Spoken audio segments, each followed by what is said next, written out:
नमस्कार दोस्तों, स्वागत है आपका मेरे YouTube चैनल धार्मिक बातें और विचार में। आशा करती हूँ आप सब ठीक होंगे।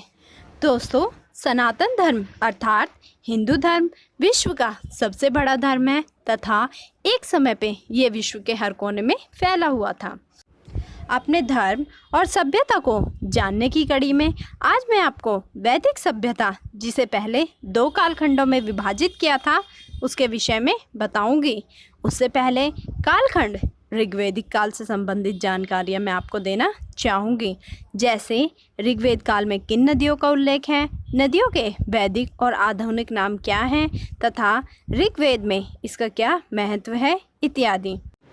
वैदिक काल को 2 भागों में विभाजित किया गया है। पहला ऋग्वेदिक काल, जो कि 1500 ईस्वी पूर्व से 1000 ईस्वी पूर्व तक रहा। दूसरा उत्तर वैदिक काल, जो कि 1000 ईस्वी पूर्व से 600 ईस्वी पूर्व तक रहा। ऋग्वेदिक काल में ही ऋग्वेद की रचनाएं हुई थी। ऋग्वेदिक काल में ही ऋग्वेद की ऋचाओं की रचना हुई थी। इन ऋचाओं की जो भाषा थी वही ऋग्वेदिक भाषा कहलाती है। इसमें उस समय के गांधार प्रदेश, जो कि वर्तमान का अफगानिस्तान है, वहाँ की 4 नदियों का जिक्र मिलता है। इसमें पहली नदी का नाम ऋग्वेदिक नाम कुबा है। वर्तमान में इसे काबुल नदी के नाम से जाना जाता है। दूसरी नदी का नाम कुमु है, जो वर्तमान में कुर्रुम के नाम से जानी जाती है। तीसरी नदी को गोमती और वर्तमान में गोमल के नाम से जाना जाता है। और चौथी तथा अंतिम नदी को सुवास्तु के नाम से जाना जाता है। वर्तमान में इसे स्वात नदी भी कहते हैं। दोस्तों, इसी श्रृंखला में अब मैं आपको ऋग्वेद के बारे में बताऊंगी। यह आर्यों का सबसे प्राचीन ग्रंथ है। शक का अर्थ होता है छंदबद्ध श्लोक या रचना। ऋग्वेद में 10 मंडल, 1028 सूक्त तथा 10,580 मंत्र हैं। इन मंत्रों को ही ऋचा कहते हैं। इसमें भौगोलिक स्थिति और देवताओं के आवाहन के मंत्रों का उल्लेख मिलता है। इसके अलावा इसकी ऋचाओं में देवताओं की प्रार्थना, स्तुतियाँ और देवलोक में उनकी स्थिति का वर्णन है। इसमें जल चिकित्सा, वायु चिकित्सा, सौर चिकित्सा, मानस चिकित्सा और हवन द्वारा चिकित्सा आदि की भी जानकारी मिलती है। ऋग्वेद के 10वें मंडल में औषधि सूक्त यानी दवाओं का जिक्र मिलता है। इसमें औषधियों की संख्या 125 के लगभग बताई गई है, जो कि 107 स्थानों पर पाई जाती हैं। औषधियों में सोम का विशेष वर्णन है।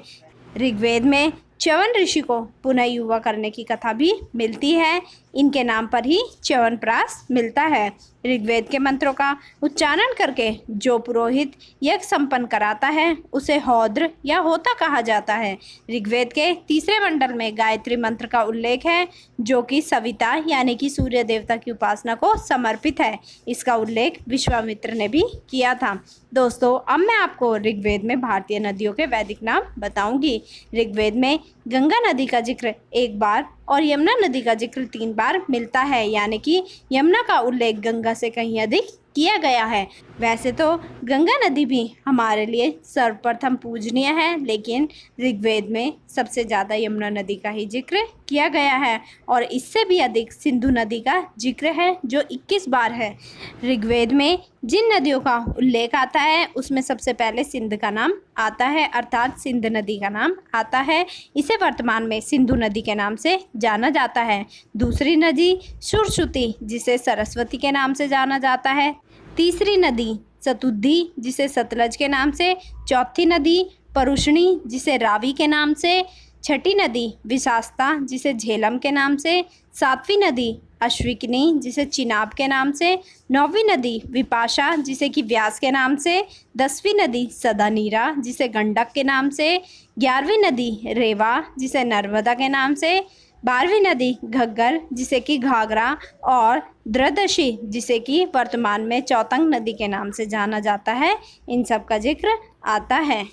दोस्तों, इसके अलावा ऋग्वेद में सनातन धर्म का विस्तृत वर्णन मिलता है तथा ऋग्वेद को दुनिया के सभी इतिहासकार हिंदू यूरोपीय भाषी परिवार की सबसे पहली रचना मानते हैं।